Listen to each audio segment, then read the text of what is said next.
हाँ जी, अस्सलाम वालेकुम। कैसे हो बच्चों? आप लोग ठीक हो? कंफर्मेशन दीजिएगा। सिर्फ कुर्रतुलैन को आवाज आ रही है? चलें बेटे, हम इन्वेंट्री में कॉस्ट वैल्यूएशन के डिफरेंट मेथड्स डिस्कस कर रहे थे। हमने जनाब फाइफो मेथड का इंट्रोडक्शन लिया और एफको मेथड को स्टार्ट लिया। चलिए हम जनाब उन मेथड्स की री प्रैक्टिस भी करते हैं और उसे अपने प्रीवियस लेक्चर के साथ को रिलेट भी करेंगे।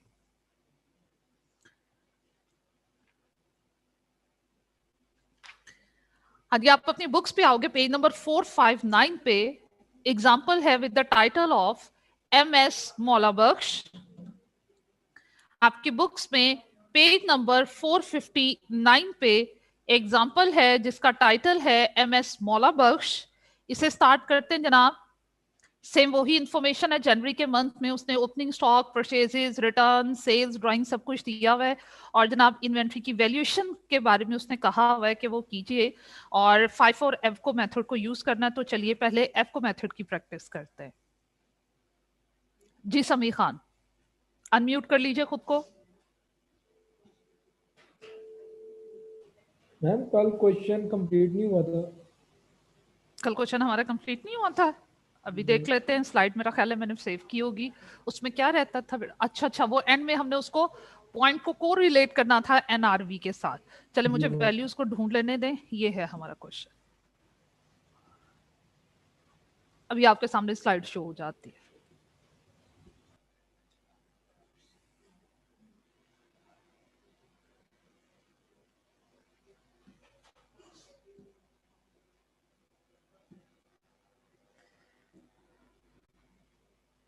जनाब हमारा क्वेश्चन क्यों नहीं शो हो रहा है यहाँ पे?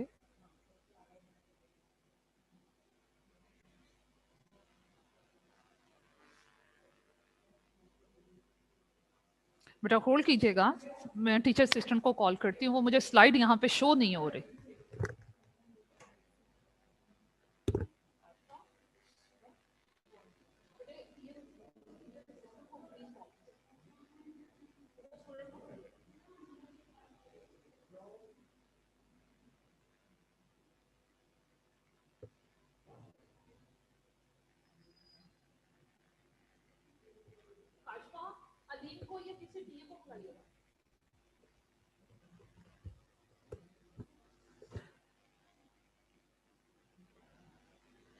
अच्छा बेटे, जब तक हम नेक्स्ट पॉइंट पढ़ लेते हैं जो कल के क्वेश्चन के साथ हमने को रिलेट करना था, उसे हमने फाइफो मेथड और एफको मेथड में सॉल्व तो कर लिया हुआ था।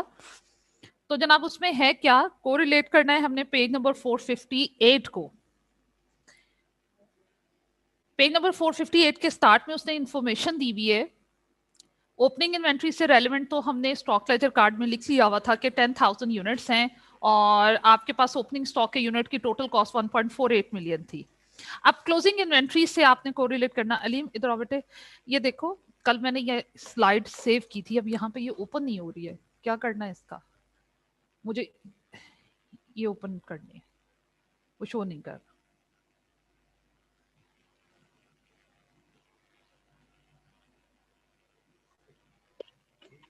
हाँ जी ये थे, बहुत शुक्रिया।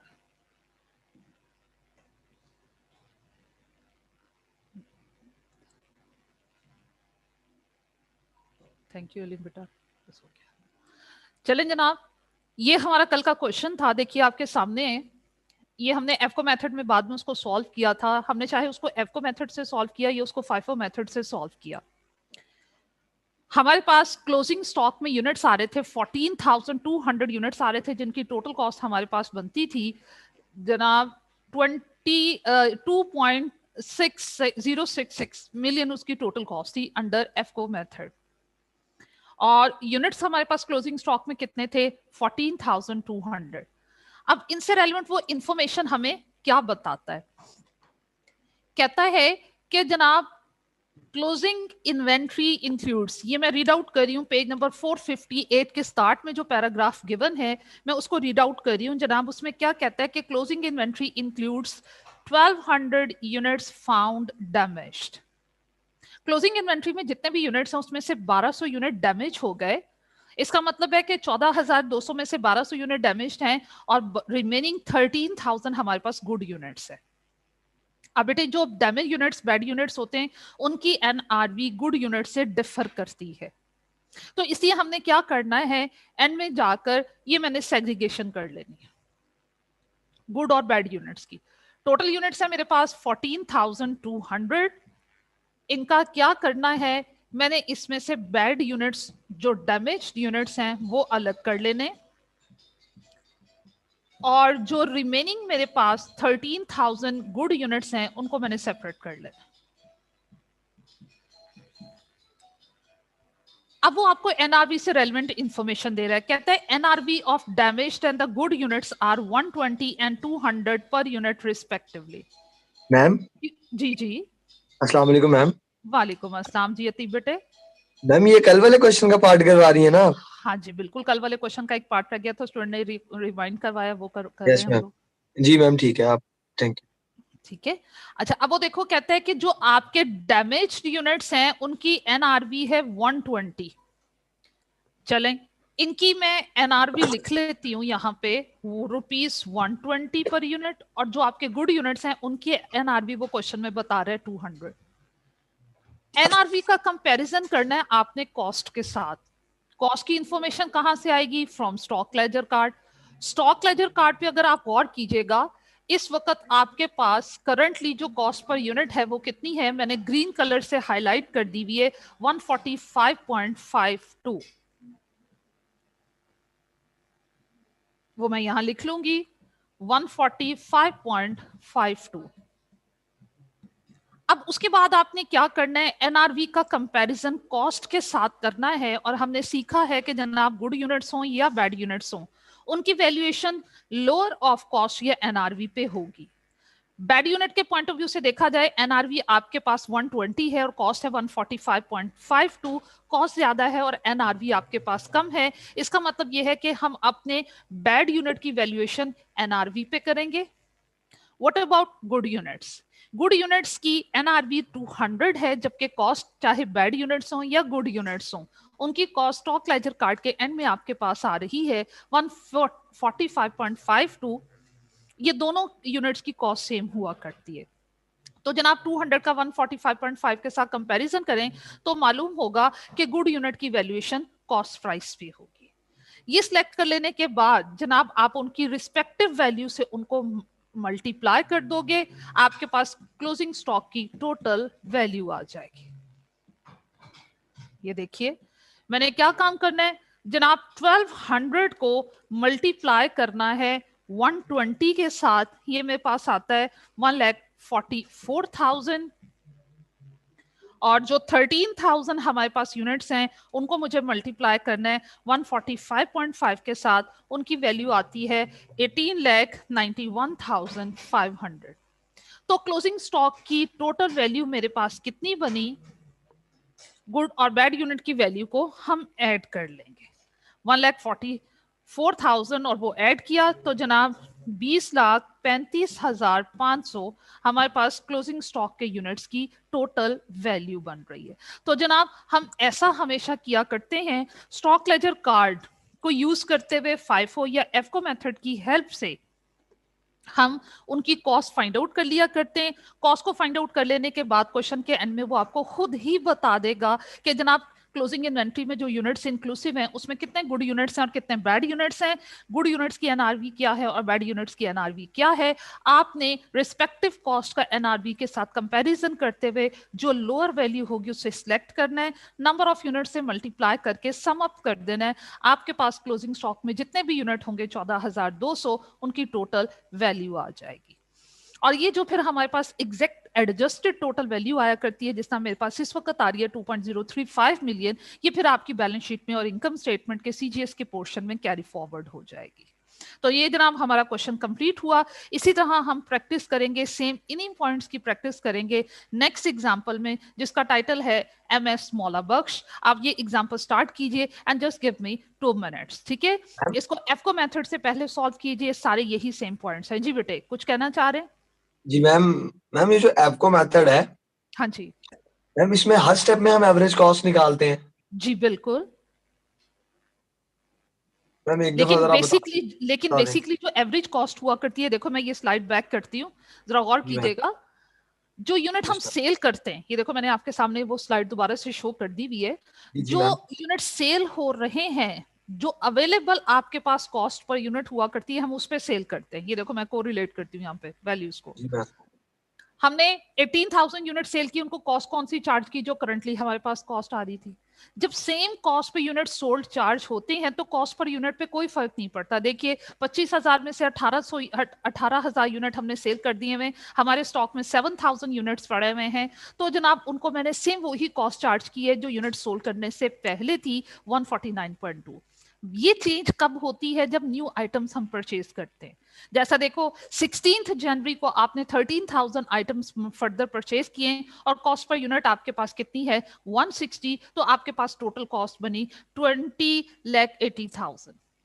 अब जब आपने 7,000 यूनिट में 13,000 यूनिट को ऐड किया, यूनिट्स हो गए टोटल 20,000। कॉस्ट में कॉस्ट को ऐड किया, क्योंकि आप डिफरेंट प्राइस पे परचेज कर रहे हो, तो इसलिए कॉस्ट पर यूनिट यहां पे चेंज हो जाएगी, वो बन जाएगी 156.2।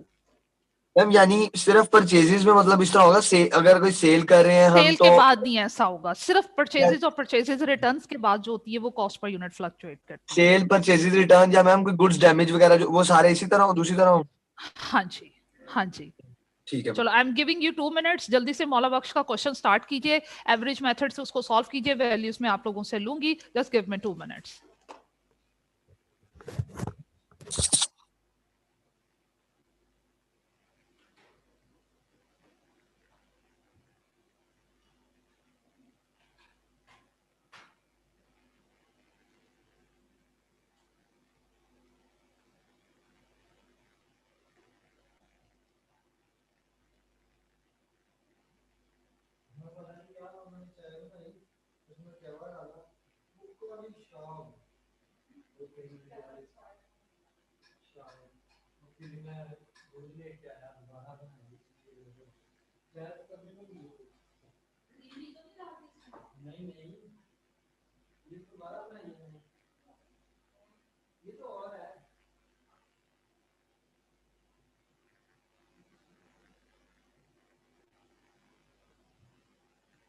यार ये कौन से मेथड से करना है, कोई बताएगा?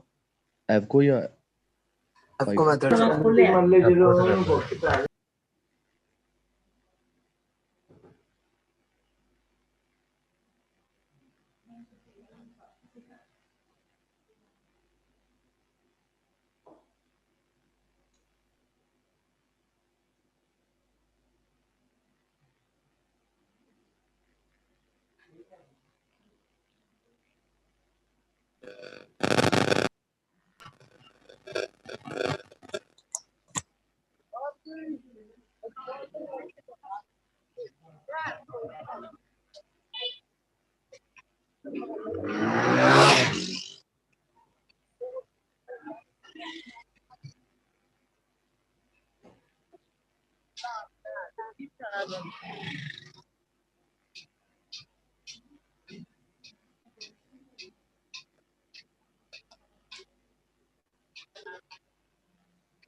रोल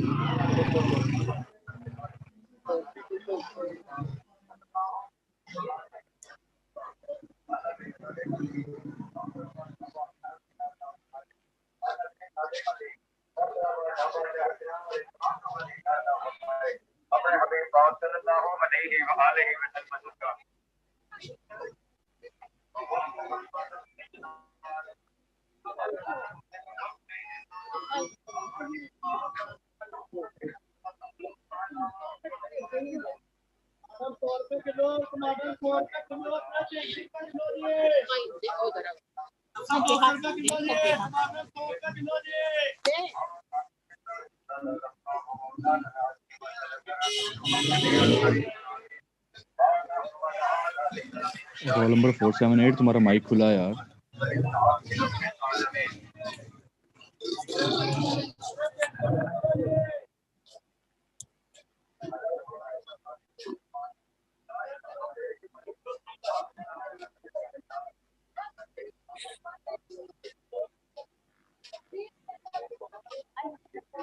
भाई आपका माइक खुला हुआ है।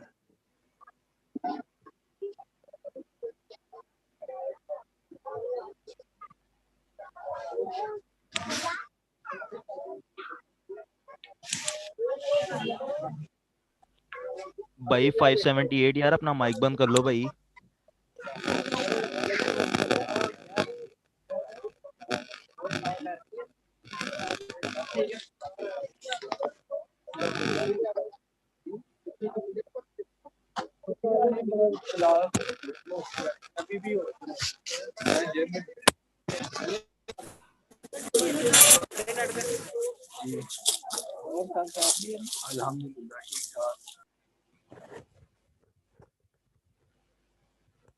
हाँ जी बच्चों, सॉल्व किया। वैल्यूज ले लूं आप लोगों से? नाम भी देखें, मौला बख्श।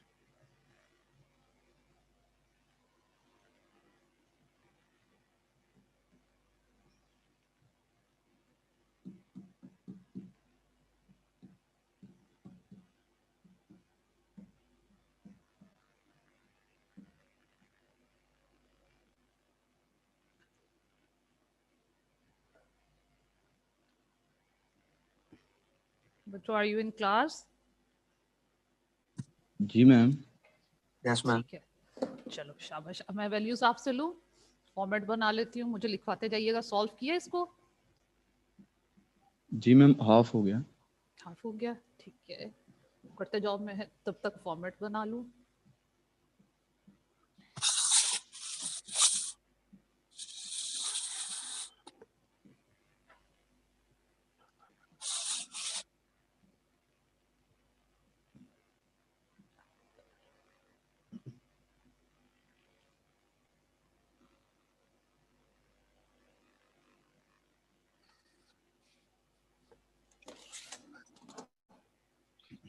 ओपनिंग इन्वेंट्री,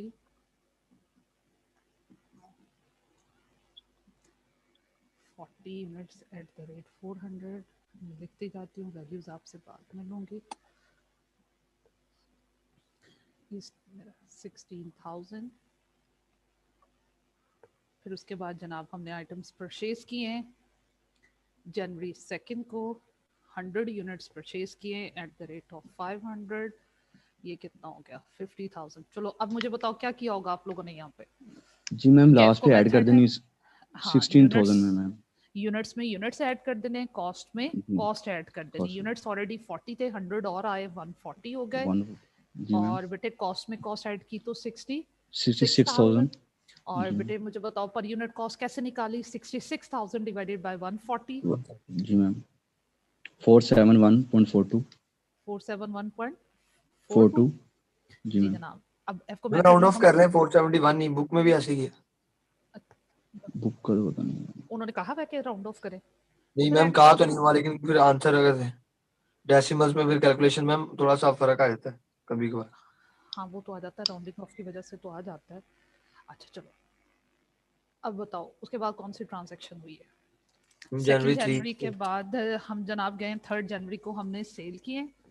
अब जनाब कितने यूनिट सेल कर रहे हैं हम? 50 यूनिट। किस प्राइस पे इशू करें? 471। हाँ बेटे 7-2 को तो नहीं उनको राउंड ऑफ करना चाहिए था, या तो 7-2 कर लेते। मैम 471.42 आता है ना, तो इन्होंने 471 लिखा 4-2 हुआ है। आया, अच्छा 4-2 आता है, मैंने कहा 7-2 आता है। नहीं मैम अच्छा चलिए 42 आता है, 4 कम। ठीक है, मैं उसको सही कर लेती हूँ। ये मैंने यहाँ 7-2 लिख दिया, वहां मैंने 4-2 लिखा हुआ था। चलो बताओ अब कितना आता है। 471 लिख दे। 4-2 काट दो, ये लो काट दिया, राउंड ऑफ कर लिया। चलो अब बताओ, बुक से देखकर नहीं बताना है, खुद कैलकुलेट करके बताना है, आपकी प्रैक्टिस हो। जी मैम। 15 into 471 ये आता है 23550। 23550। उसके बाद क्या किया, अब यूनिट सेल कर रहे थे तो बैलेंस पे क्या इफेक्ट हुआ, बैलेंस कम हो मैम ये गया। मैम ये 571 आता है अगर 42.42 से करें तो। अब देखा सबका चेंज हो जाएगा। अच्छा जनाब स्टूडेंट्स कह रहे हैं कि हम राउंड ऑफ कर लेते हैं, राउंड ऑफ करें तो ये 0.5 से कम की वैल्यू, इसलिए मैं उसको इंक्रीज नहीं कर रही, तो इसलिए स्टूडेंट ने क्या किया 471 ही उसको कंसिडर कर लिया हुआ है। मैम पेपर में भी ऐसे करना? नहीं बेटे पेपर में तो नहीं ऐसा करना, बेहतर तो ये कि 4 डेसिमल प्लेसेस तक ही जाया जाए, वो ज्यादा बेहतर होता है। अब बुक में तो वो हर जगह ही अपनी मर्जी कर रहा है। मैम जैसे आप कहती हैं कर लेते हैं, डेसिमल्स के साथ कहते हैं तो डेसिमल्स के साथ हाँ कर। बेटे हमने बुक को थोड़ी फॉलो करना है। जी मैम चलें, ठीक है। अब कितना लिखूं फिर मैं। मैम एक मिनट फिर ये निकाल दो। 23571। 23571 कर लूं। मैम जी अच्छा मैम। अब आपने क्या किया होगा, माइनस किया होगा। 140 जी यूनिट में मैम। से 50 यूनिट्स जा रहे हैं तो कितने हो गए 90। 90 मैम। जी अब मैम। 66,000 में से माइनस करो 23571 को। 42429। 42429। अब पर यूनिट पे तो कोई फर्क नहीं पड़ेगा 9। ना। शाबाश। अब फिर नो क्या हुआ, मैम। फिर सेल कर रहे हो, फिर 10 यूनिट सेल कर रहे हो, हम सेम 10। ऐसे ही सेल कर देते हैं 471.42 के साथ, ये हो जाएगा 4714। यहाँ राउंड ऑफ करते हैं। 14 जी मैम। 90 में से 10 यूनिट्स गए, हमारे पास 80 आ गए, ये तो वही रहेगी जी पर मैम। यूनिट हमारे पास इज इक्वल टू जी। 42429 37 37 37715 715। उसके बाद क्या हुआ बेटे, अब हमने परचेज किए हैं। परचेज की। अब मैं रफ सी वर्किंग कर रही हूँ, समझ आ रहा है सबको। Yes ma'am. 200 यूनिट्स बेटे हमने परचेज किए एट द रेट ऑफ 300, ये कितना हो गया 60,000। 60,000। अब आप लोगों ने क्या किया होगा, ऐड किया होगा। 80 यूनिट्स ऑलरेडी थे, जी मैम। 200 और आए, हो गए 280। कॉस्ट जी 60,000 मैम। में 37,000 की कॉस्ट ऐड की, 97,715। 97715। जी शाबाश, मैम। Divided by 280। 348। जी मैम 348.98। चले जनाब ये आ गया। फिर उसके बाद बेटे फिर से यूनिट परचेज किए, 300 परचेज किए अब हमने फिर, बट इस दफा हमारा रेट हो गया 700, जी मैम। 2,10,000। जी मैम। अब बेटे 280 यूनिट्स ऑलरेडी थे, 300 ऐड हुए, कितने हो गए 580। ये कितने दिन हो गए आपके सीआर नहीं बोल रहे। मैम बोल रहा हूँ। हाँ सीआर, एक सीआर नंबर 1 ये है, सीआर नंबर 2 किधर है। वो है नहीं मेरा ख्याल मैम, हामिद भाई है।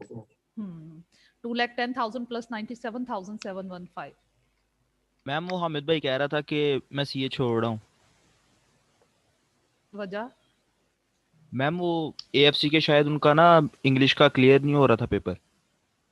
हो, जो स्टूडेंट बेटे डिसहार्ट नहीं करना, अच्छा ब्रिलियंट बच्चा पढ़ने वाला है, आपको चाहिए तो उसको मोटिवेट करो। मैम काफी कहा उसको, बहुत समझाया लेकिन वो नहीं मान रहा। मैम आज करना है उसको मोटिवेट, देखें क्या हाँ करता है। बिल्कुल बिल्कुल नहीं, ऐसे स्टूडेंट को मैम थोड़ी आप भी छोड़ना बात कर चाहिए। लेना हाँ मैं उससे। भी बात करूंगी उससे इंशाल्लाह। अब बेटे 97,715 में ऐड करो 2,10,000। मैम 307715। 307715 divided by 580। 15। जी मैम। आपकी क्लास में 530.5। माशाल्लाह अली हैदर भी काफी। हाँ जी बेटे अब बताओ कितना 530.5। 530.5 active thank you ma'am. Student है, ठीक है। जी मैम। हाँ जी अब जनाब 300 के बाद क्या हुआ, हमने 200 यूनिट सेल किए yes ma'am. At the rate of 530.5। बेटा जी कितना हो गया 106100।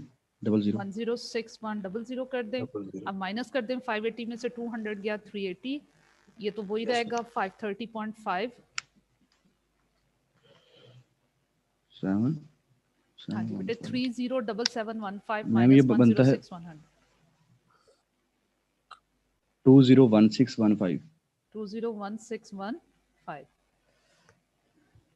5. मेरा ख्याल है इस क्वेश्चन में अब एफको और फाइफो की प्रैक्टिस तो होगी ही होगी, फर्दर तो करने की जरूरत नहीं है, हम नए पॉइंट्स की तरफ चलते हैं, इसके बाद बोरियत शुरू हो जाती फिर।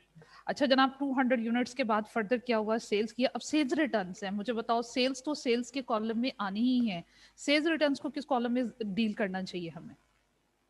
मैम सेल्स इसके रिटर्न कॉलम में कम नहीं करते, क्या सेल्स के इसमें सेल कॉलम में कम हाँ कर जी दें। बिल्कुल बिल्कुल, सेल्स के कॉलम में लिखेंगे जनाब 100 यूनिट सेल्स रिटर्न है, और इसको कौन सी कॉस्ट चार्ज करेंगे जो करंटली हमारे पास आ रही है 530.5। सिर्फ फर्क क्या पड़ेगा बेटे, इसको नेगेटिव लिख देंगे यस मैम। 53050।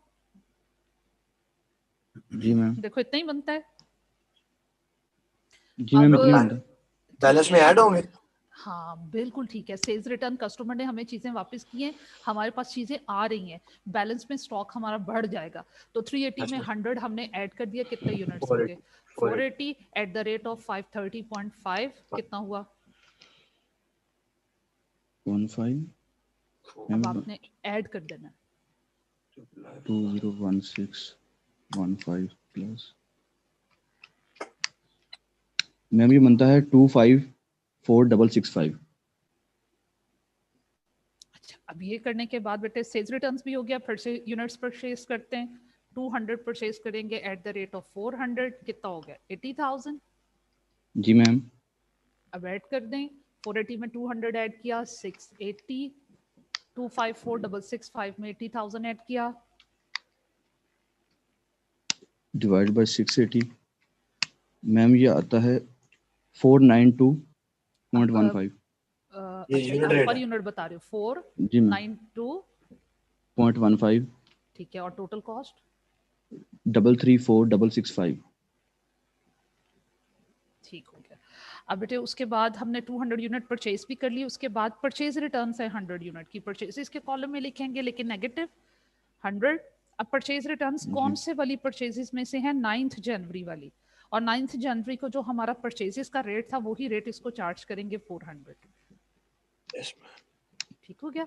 अब परचेज रिटर्न की वजह से बैलेंस पे क्या इफेक्ट होगा, हमने चीजें खरीदी हुई वापस कर दी, हमारे पास बैलेंस कम हो गया ना, जी तो मैम। माइनस जी कर मैम, देंगे 580 हो गया।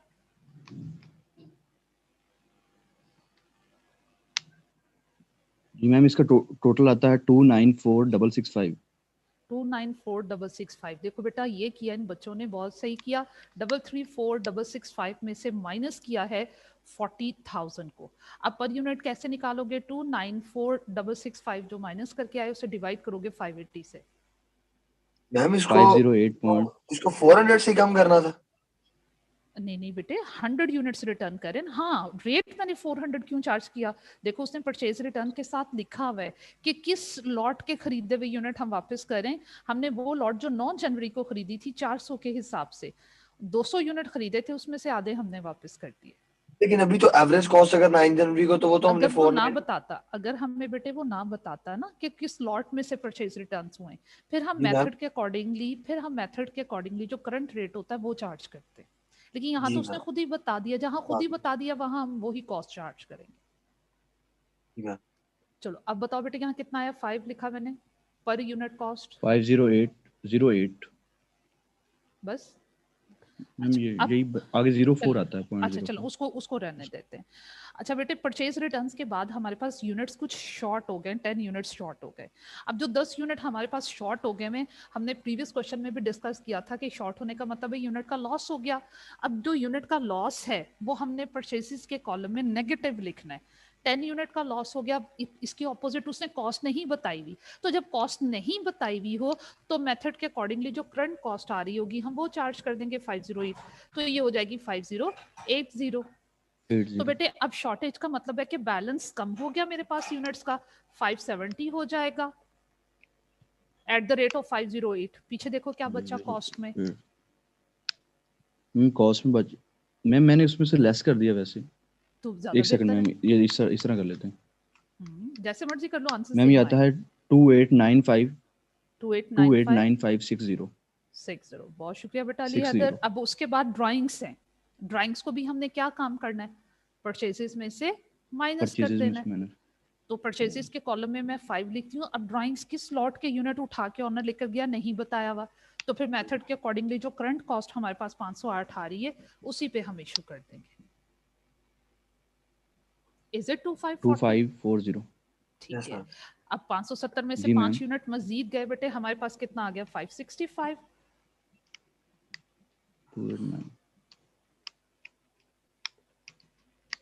मैम ये आता है 2870 20 2870 20 20। चलो ये जी हो मैम। गई हमारे पास कॉस्ट। ये जनाब हमारा क्वेश्चन एंड हुआ। एंड होने के बाद देखो हमारे पास शो हो रहा है कि 565 यूनिट्स हैं और उनकी कॉस्ट कितनी है 508। ये हमारे पास जनाब उन यूनिट की कॉस्ट आ गई।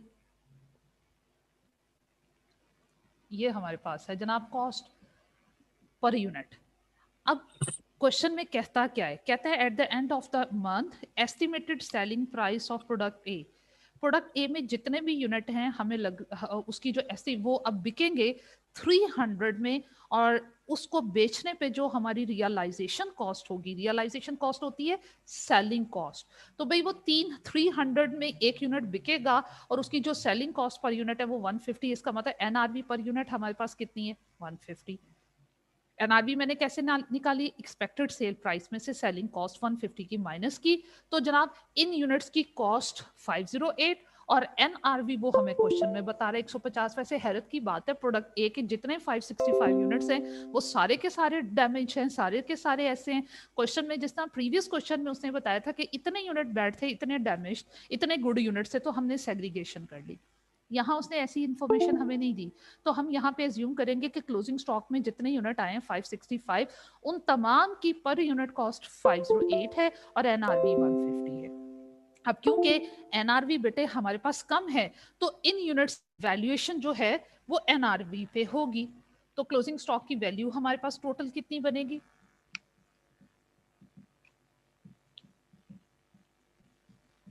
क्लोजिंग स्टॉक की वैल्यू हमारे पास बनेगी, क्लोजिंग स्टॉक में यूनिट है 565 और क्योंकि एनआरवी कम है तो इसकी एनआरवी पे वैल्यूएशन होगी। वैल्यू कितनी बनेगी 84750। 84750 इसकी एनआरवी हमारे पास बनेगी, इसकी टोटल वैल्यू बनेगी। तो इसका मतलब है कि इन यूनिट पे हम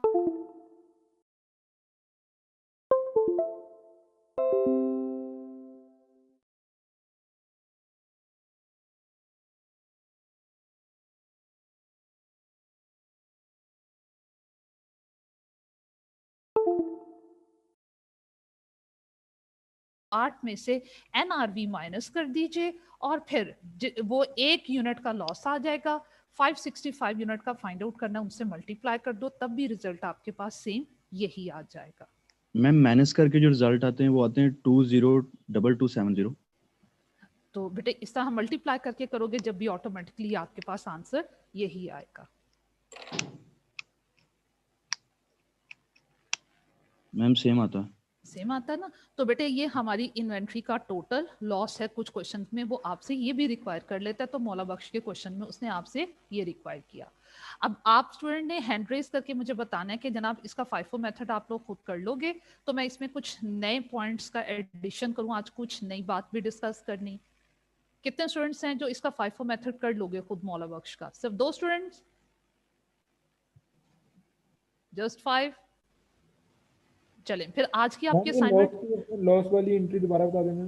लॉस वाली एंट्री बेटे दोबारा बता देती हूँ। देखो आपने चाहे फाइफो मेथड किया है या आपने एफको मेथड किया है, उसमें आपके पास जो एंड में वैल्यू आती है वो बेसिकली कॉस्ट हुआ करती है।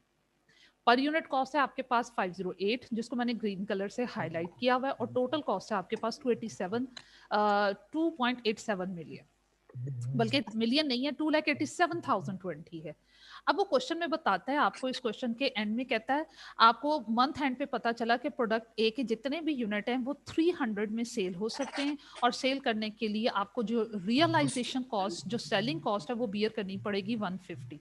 तो इसका मतलब ये कि 300 माइनस 150 आपकी एनआरवी पर यूनिट है 150।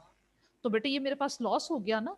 इन यूनिट को हाँ। खरीदने पे जो मेरा टोटल खर्चा आया पर यूनिट वो 508 है, जबकि ये मुझे मैं जब बेचूंगी तो ये 150 में बिकेंगे, तो मेरा पर यूनिट लॉस आ गया 508 minus 150। Total loss find out करने के लिए नंबर ऑफ यूनिट से मल्टीप्लाई कर दिया 565 से। वो 565 क्या है, मेरे पास क्लोजिंग स्टॉक के यूनिट्स हैं। तो भाई जब ये क्लोजिंग स्टॉक के यूनिट बिकेंगे तो जो मुझे लॉस होगा वो 2,02,270 का होगा। अब बताइए क्लियर हुआ? जी मैम क्लियर है। क्लियर है? तो चलिए जी, बेटे अब जनाब मैम इसमें ये कुछ, हाँ ये जी, स्लाइड जूम आउट कर दीजिएगा, पिक लेनी है। हाँ बेटे मैं अभी कर देती हूँ।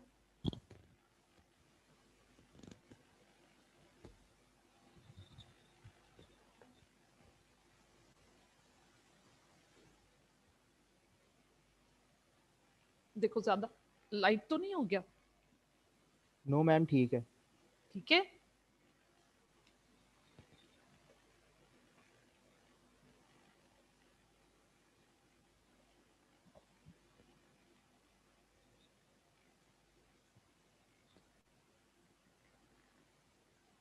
चलें जनाब। अब जो नई बात मुझे इससे रेलेवेंट करनी है वो क्या है जनाब?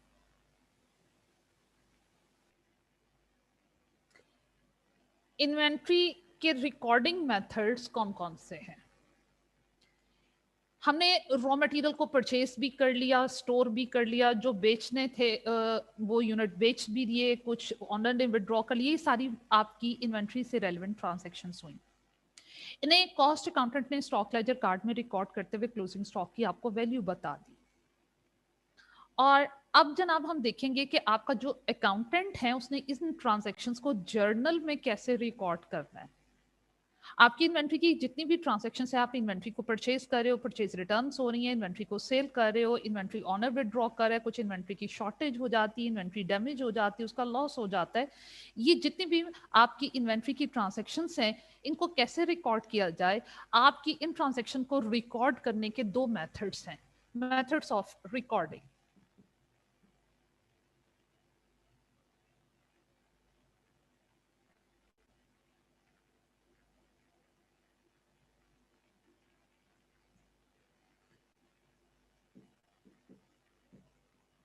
मेथड्स ऑफ रिकॉर्डिंग, एक बेटे हमारे पास है। इन मेथड्स के नेम्स मैं आपको पहले भी बता चुकी हूँ, हम इन मेथड का इंट्रोडक्शन पहले भी ले चुके हैं, मैं दोबारा से आपके सामने जिक्र करूंगी। एक मेथड आपके सामने होता है, उसका नाम है परपेचुअल इन्वेंट्री सिस्टम।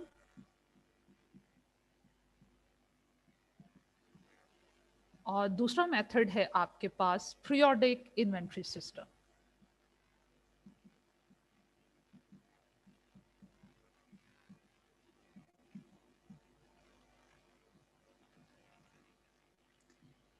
इन दोनों सिस्टम में डिफरेंस क्या और ट्रांजैक्शंस को हम रिकॉर्ड कैसे करते हैं? बेटे आपका परपेचुअल जो इन्वेंट्री सिस्टम है ये अपडेटेड सिस्टम है। और अगर आपको याद हो इंट्रोडक्टरी लेक्चर्स जब हमने चैप्टर पढ़ा था उसमें इक्वेशन का, अकाउंटिंग इक्वेशन का, वहां पे मैंने जनाब आपसे डिस्कस किया था इन दोनों मेथड्स का कि जनाब इन्वेंट्री को रिकॉर्ड करने की ये दो मेथड्स होते हैं, एक परपेचुअल सिस्टम होता है और एक आपके पास पीरियोडिक सिस्टम होता है। पीरियोडिक सिस्टम में जब हम ट्रांजैक्शंस को रिकॉर्ड करते हैं तो हम सेल्स एंड परचेजेस का टाइटल यूज करते हैं, जबकि परपेचुअल इन्वेंट्री सिस्टम में जब इन्वेंट्री को हम खरीदते हैं या बेचते हैं तो इन्वेंट्री को एज एसेट हम लेके चलते हैं, हम सेल्स और परचेजेस का टाइटल यूज नहीं करते। तब हमने इतनी सी बात कही थी। अब जनाब डिटेल में हम डिस्कस करेंगे कि इन दोनों मेथड्स में क्या क्या डिफरेंसेस हैं और इन तमाम ट्रांजैक्शंस को परपेचुअल सिस्टम में कैसे रिकॉर्ड करेंगे और पीरियोडिक सिस्टम में कैसे रिकॉर्ड किया जाता है। सबसे पहले ट्रांजैक्शन होती है हमारे पास transaction related with the purchase of inventory. पहली ट्रांजैक्शन क्या है? हमने परचेज ऑफ इन्वेंट्री को रिकॉर्ड करना है। Purchases of inventory.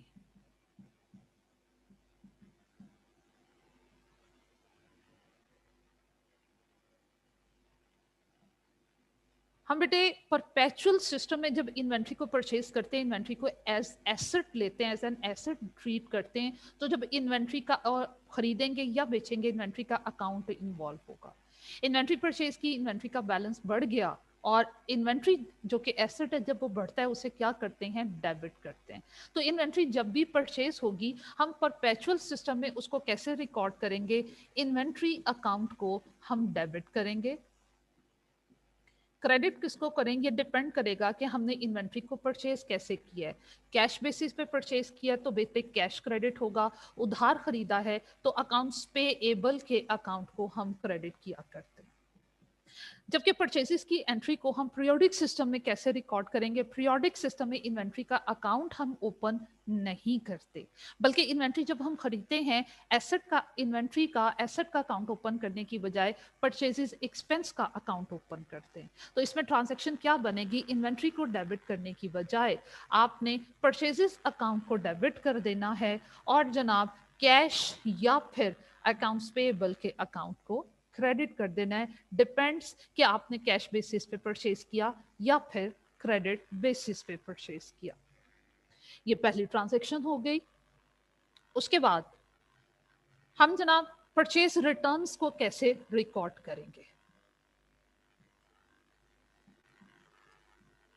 इन दोनों सिस्टम में परचेज रिटर्न्स को कैसे जर्नलाइज किया जाएगा, जिस तरीके से मैं आपके सामने यहाँ ट्रांजैक्शंस को नोट कर रही हूँ, आप लोग भी ऐसे ही नोट कर लीजिएगा। कंपैरिजन करना और डिफरेंशिएट करना और मेमोराइज करना आपके लिए आसान हो जाएगा।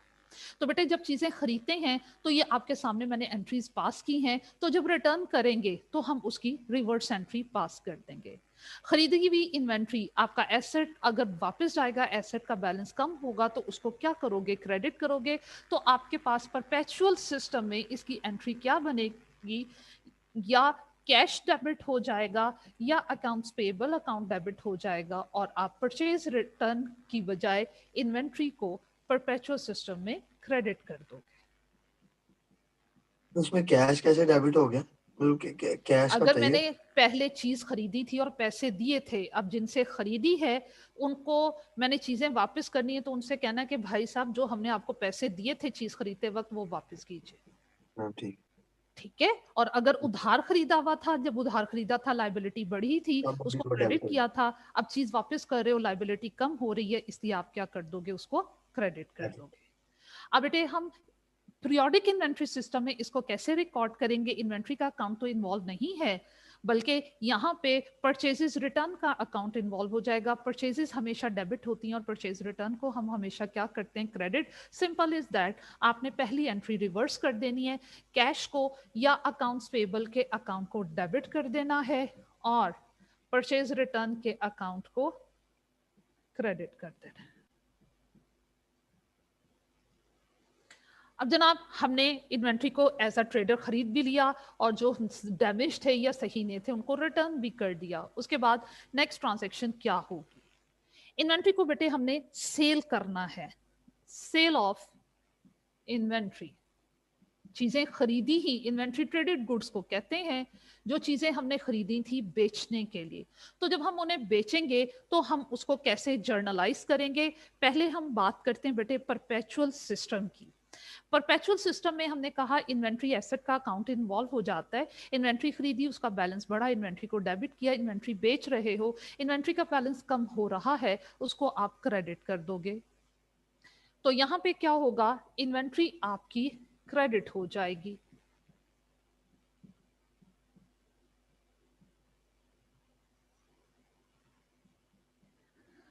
जी जनाब। उसके बाद हम इसका सेकेंड इफेक्ट कहाँ दें।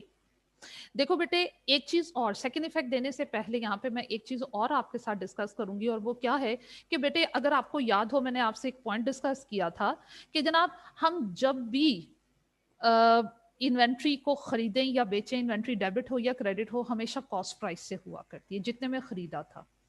तो आपने करना क्या है, परपेचुअल सिस्टम में जब इन्वेंट्री बेच रहे हो, इन्वेंट्री का बैलेंस कम हो रहा है, इन्वेंट्री को क्रेडिट करना है। डेबिट किसको करें, आपने डेबिट करना है सीजीएस को।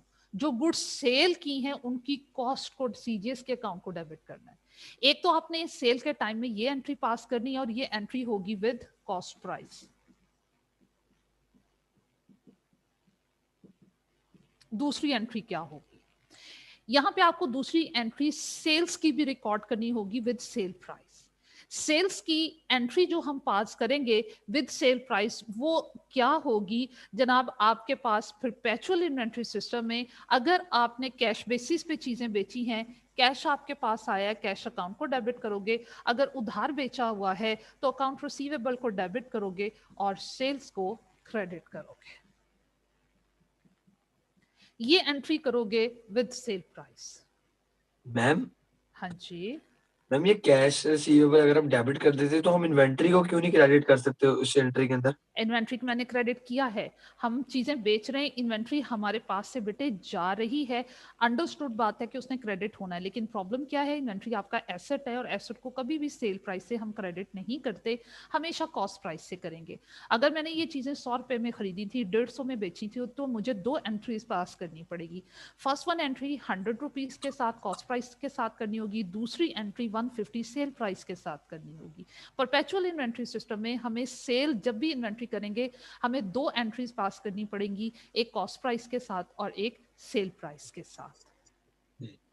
सेल प्राइस के साथ जब भी एंट्री पास करोगे वो एंट्री यही होगी आपके पास कि जनाब कैश या अकाउंट रिसीवेबल डेबिट और सेल्स आपकी क्रेडिट हो जाएंगी। जबकि आपके पास जो यहाँ पे है पीरियोडिक इन्वेंट्री सिस्टम, उसमें आपको एक ही एंट्री पास करनी होगी सेल के टाइम में, और वो यही वाली एंट्री होगी, कैश अकाउंट या अकाउंट रिसीवेबल आपका डेबिट होगा।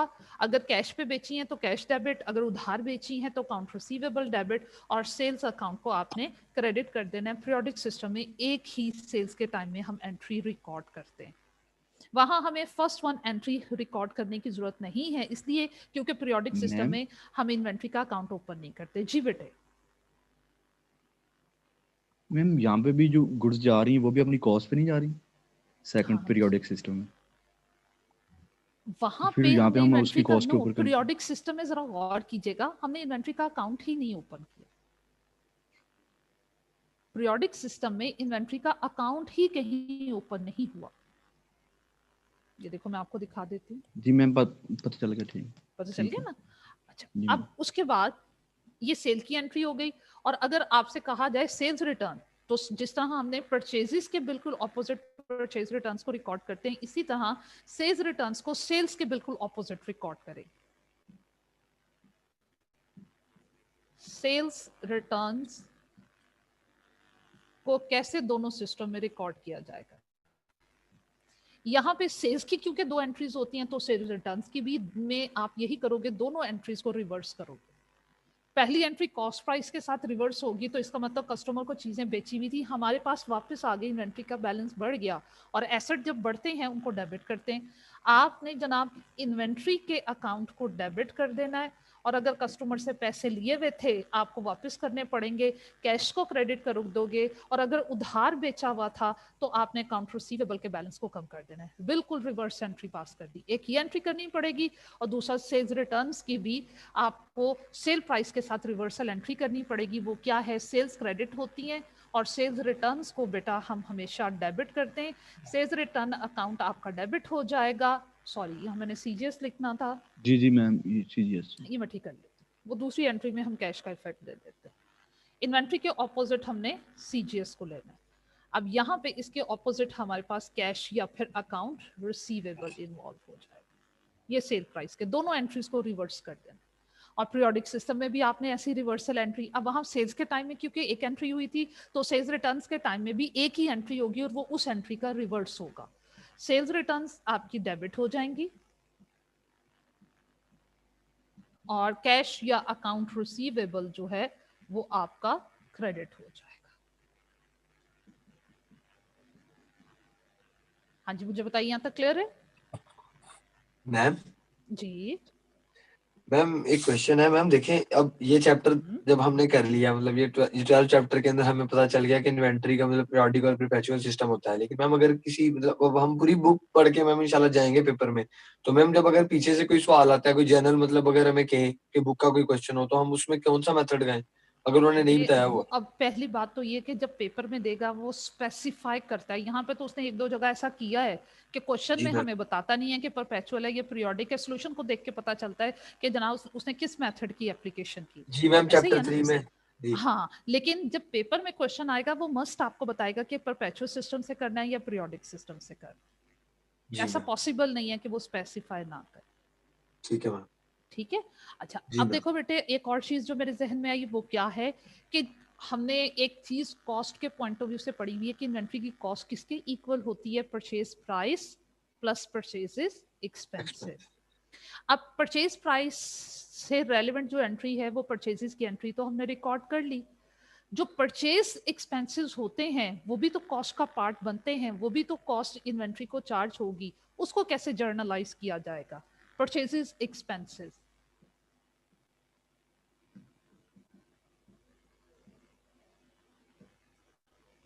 परचेजेस एक्सपेंसेस इन्वेंट्री को परचेज हमने किया है, उसकी जो सप्लायर को हमने परचेज प्राइस पे करनी है उसके अलावा जो कॉस्ट है, जैसे फ्रेट का खर्चा, कैरेज का खर्चा, इंपोर्ट चार्जेस, इस तरह के जितने इनिशियल एक्सपेंडिचर्स हैं जो इन्वेंट्री की परचेज प्राइस में हम ऐड करते हैं उन्हें हम कहते हैं परचेज एक्सपेंसेस। उनको कैसे रिकॉर्ड किया जाएगा? तो बेटे, क्योंकि हमने ये बात पढ़ी हुई है कि जितने भी परचेज एक्सपेंसेस हैं वो परचेज प्राइस में ऐड करते हैं तो इन्वेंट्री की कॉस्ट बनती है और इन्वेंट्री को कॉस्ट चार्ज करते हैं। पढ़ा है ना ऐसा? तो हम क्या करेंगे, जितने भी परचेजेस एक्सपेंसेस होंगे हम उन्हें परपेचुअल सिस्टम में किस तरह रिकॉर्ड करेंगे? इन्वेंट्री को डेबिट करेंगे, क्योंकि हमने परचेजेस एक्सपेंसेस कैपिटलाइज करने हैं, इन्वेंट्री को चार्ज करने हैं, जिससे इन्वेंट्री का बैलेंस बढ़ेगा, इसलिए इन्वेंट्री अकाउंट को डेबिट कर दोगे। और अगर आपने ये expenses in the form of cash पे कर दिए में तो कैश को बेटा जी आपने क्रेडिट कर देना। जबकि पीरियोडिक सिस्टम में हमें क्या करना होगा बेटे? पीरियोडिक सिस्टम में ये होता है कि इन्वेंट्री का अकाउंट तो ओपन है ही नहीं है, यहाँ पे पीरियोडिक सिस्टम में जितने भी आपके ऐसे एक्सपेंसेस होंगे आपने उनको बाय नेम डेबिट करना है। जैसे वो आपको फ्रेट का खर्चा बता देता है, फ्रेट एक्सपेंस है, वो अपने नाम से डेबिट होगा। कोई इंपोर्ट चार्जेस हैं, कोई मेजर रिपेयर का एक्सपेंस किया है, तो वो ये जितने भी परचेजेस एक्सपेंसेस होंगे बाय नेम डेबिट होंगे। और अगर आपने कैश में पे कर दिए हैं तो कैश क्रेडिट, और अगर पेएबल हैं अभी अदा नहीं किए तो पेएबल क्रेडिट हो जाएगा। तो देखें जनाब, यहाँ क्या लर्न किया हमने कि जनाब परचेजेस एक्सपेंसेस जो कि हमेशा इन्वेंट्री की कॉस्ट का पार्ट हुआ करते हैं, हम उन्हें कैसे रिकॉर्ड करेंगे? परपेचुअल सिस्टम में हम परचेज एक्सपेंसेस जो हैं वो इन्वेंट्री के अकाउंट में डाल देते हैं, while in case of periodic system हम इन एक्सपेंसेस को बाय नेम अलग से डेबिट करते हैं। इन्वेंट्री को डेबिट करने की बजाय एक्सपेंस अपने नाम से डेबिट हो जाएगा, कैश को या पेएबल को हम जनाब क्रेडिट कर देंगे। मैम तो ये हमने, जी बेटे। मैम ये एक्सपेंसेस जो हुए हैं ये कैपिटल नेचर के नहीं है? With respect to inventory ma'am purchases के लिहाज से भी कैपिटल हाँ नेचर ना, के नहीं है? कैपिटल वही बात हो गई ना, कैपिटल नेचर के वो एक्सपेंसेस जो हमने एसेट को चार्ज करने हैं। लेकिन नॉन करंट एसेट के कैपिटल एक्सपेंडिचर अलग होते हैं, वो नॉन करंट एसेट को ही चार्ज होते हैं। ये इन्वेंट्री से रेलेवेंट कैपिटल एक्सपेंडिचर्स हैं, इसलिए इन्वेंट्री को ही चार्ज कर दिए। देखो, इन्वेंट्री को चार्ज किए इसलिए इन्वेंट्री को डेबिट कर दिया, लेकिन ऐसा करते हैं परपेचुअल सिस्टम। पीरियोडिक सिस्टम में जितने भी कैपिटल एक्सपेंडिचर्स होते हैं वो बाय नेम डेबिट होते हैं। ठीक है। ठीक है। अब जनाब उसके बाद हम नेक्स्ट में चलते हैं, लॉसेस को हम रिकॉर्ड करना सीखेंगे। इन्वेंट्री का लॉस हो जाए तो फिर हम उसे कैसे रिकॉर्ड करेंगे? लॉसेस बेटे दो तरह के होते हैं, नॉर्मल लॉस होता है और एबनॉर्मल लॉस हुआ करता है। नॉर्मल लॉसेस ऐसे लॉसेस हुआ करते हैं जो हमारे लिए अनकंट्रोलेबल होते हैं, हम उनको अवॉइड नहीं कर सकते। जैसे कुछ रॉ मटेरियल, जैसे फर्नीचर की मैं बार बार एग्जांपल लेती हूँ, तो बेटे फर्नीचर बनाने के लिए अगर मैंने वुड परचेज की है, जितनी भी मैंने वुड परचेज की है वो सारी की सारी फिनिश वुड का पार्ट नहीं बन जाती, उसमें से कुछ वुड जो है वो कटिंग में वेस्ट हो जाती है।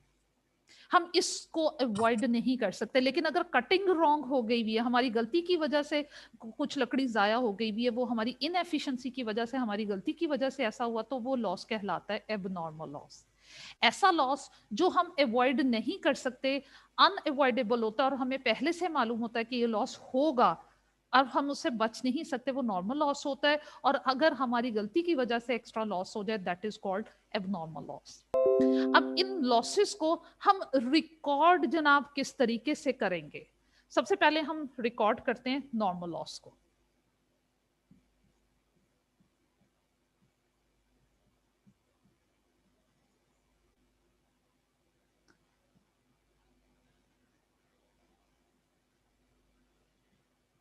बेटे लॉस आपका नॉर्मल हो या एबनॉर्मल हो, इन्वेंट्री का बैलेंस हमारे पास कम होता है ना, और इन्वेंट्री जब भी कम होगी हम उसे क्रेडिट करेंगे, चाहे नॉर्मल लॉस है या एबनॉर्मल लॉस है। हमारी इन्वेंट्री का बैलेंस कम हो रहा है, हमने क्या करना है, परपेचुअल सिस्टम में इन्वेंट्री को क्रेडिट करना है। डेबिट किसको करें? अगर नॉर्मल लॉस हो तो बेटे हम सीजीएस को डेबिट करते, और in case of abnormal loss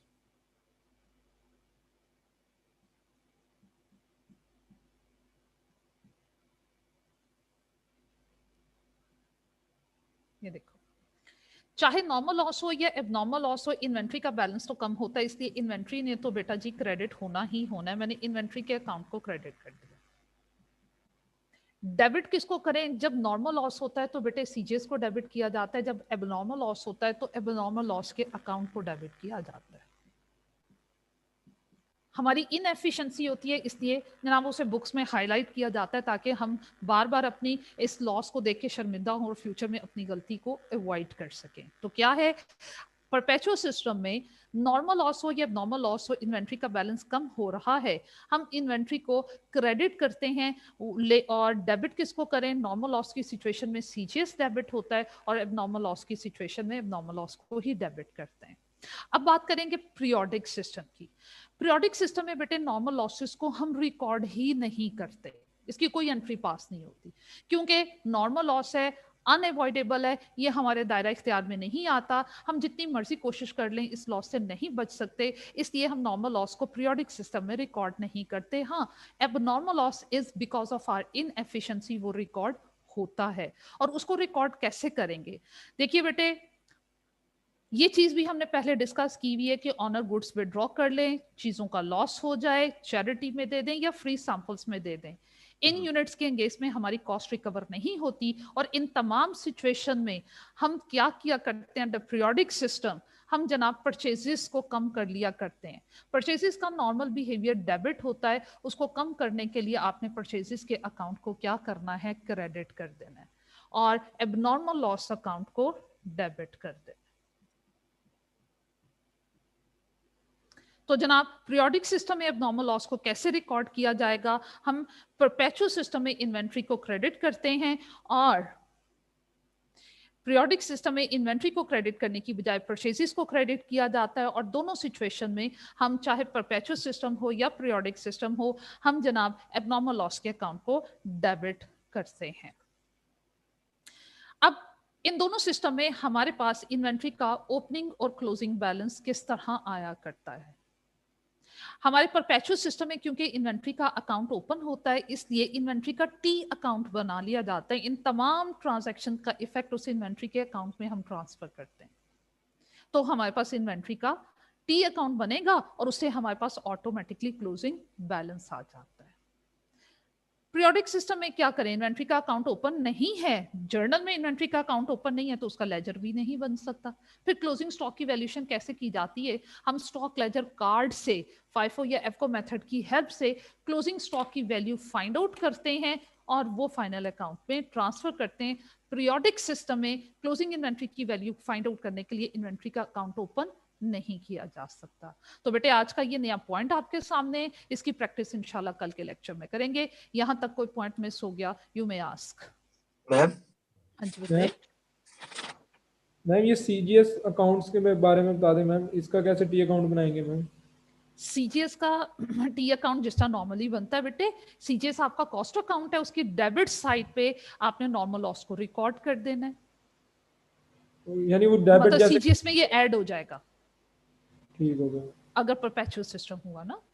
CGS ma'am cost है, कॉस्ट का नॉर्मल बिहेवियर डेबिट होता है, और कॉस्ट डेबिट हो रही है, इसका मतलब उसका बैलेंस बढ़ रहा है, उसमें कुछ ऐड हो रहा है। हाँ जी बेटे। मैम हम ये पीरियोडिक सिस्टम में परचेजेस का अकाउंट नहीं खोल सकते?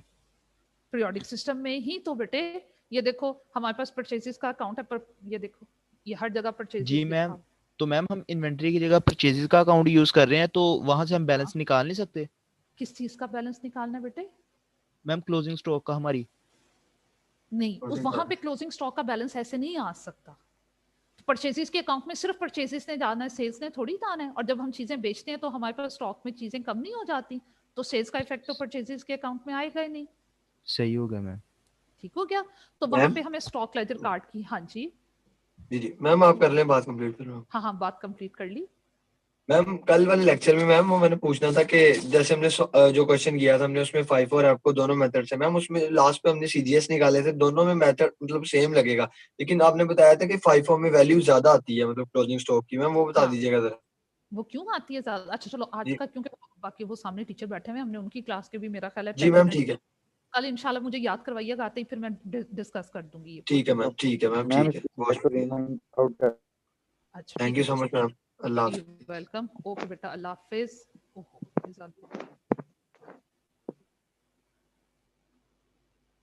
ये लीजिए बेटा, ये एलिजिबल है, जल्दी से ले लीजिएगा, जल्दी से पिक लो। जी मैम, डन। डन, ओके बेटा, अल्लाह हाफिज। Thank you.